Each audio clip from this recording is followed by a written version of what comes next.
Lallemand Pharma is a Swiss company, and its headquarters are based in Lugano, which is a city of the south of Switzerland.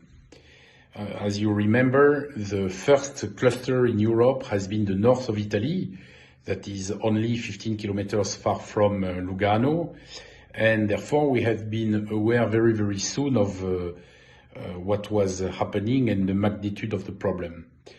Our first reaction has been to implement with our employees in the offices the smart working, and we did it long time before it would be recommended by the authorities.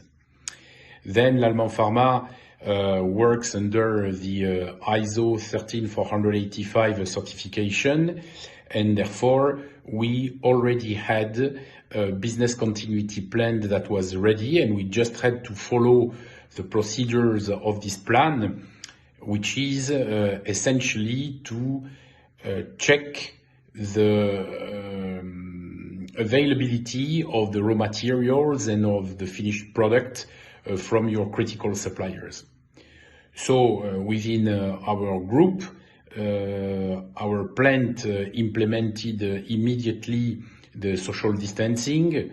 Of course, our stocks of masks, we didn't use them, and we gave them to the local health practitioners because there was a shortage in the supply of masks. But so far, that it would be during the first wave and now during the second wave, we didn't have any shortage in the supply of any of our products.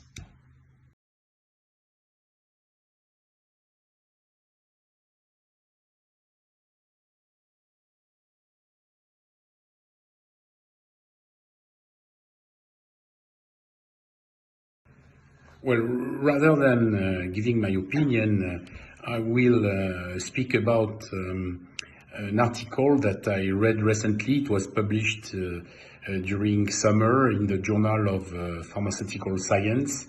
And the topic of this article was the short-term and long-term consequences of COVID-19 outbreak on the pharmaceutical industry. So there are two kinds of consequences. The short-term ones, and everybody knows, has been the shortage in some medical devices, such as the face masks, and the shortage in the supply of essential drugs that were used in the departments of intensive care. Nobody was expecting that the consumption would increase so fast.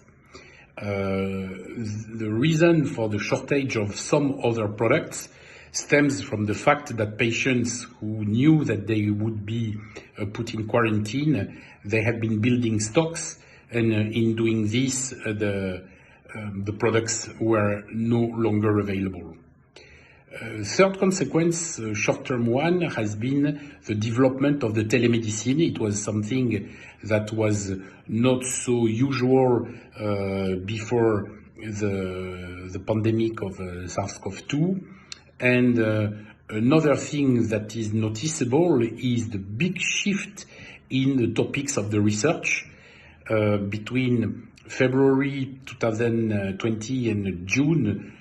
More than 917 clinical studies were started and dedicated to the prevention or the treatment of the COVID-19. Meanwhile, of course, all other clinical studies that were not focusing on the COVID-19 have been put on hold, or have been the start of these studies was delayed.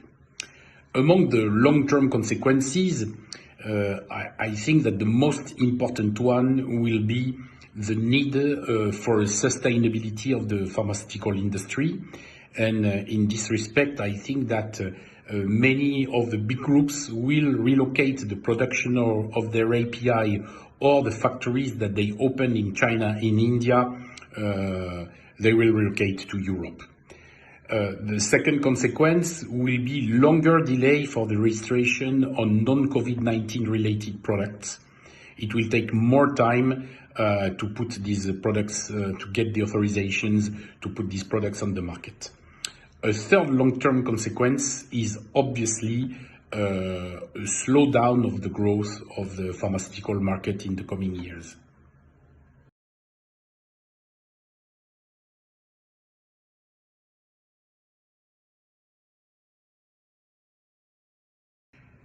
It's clear that up to now, nobody can predict if there will be soon or later even a vaccine that is safe and efficient against the SARS-CoV-2. Nobody can tell it. You saw recently that some clinical studies were suspended because of safety problems. We noticed recently a mutation of the virus that is no longer the same than the one responsible for the first wave. Then there will be problems of logistics, how to manufacture, where to manufacture the product, how to distribute worldwide. Well, we have to consider the eventuality that the SARS-CoV-2 would become an endemic virus and that there will be waves of infection during the cold season, 1, 2, 3 waves, nobody knows yet. What is extremely interesting is to see the big progresses that have been done in the intensive care of patients hospitalized in ICU, no longer intubation and high volume of oxygen that avoids the side effects of anesthesia and artificial coma during several weeks. Then, at the level of the treatments of mild and moderate cases, I have not been extremely convinced by the scientific results that I read up to now, but I'm confident that the management of what is the most important, in my opinion, is the cytokinic storm. There will be products that will demonstrate efficacy.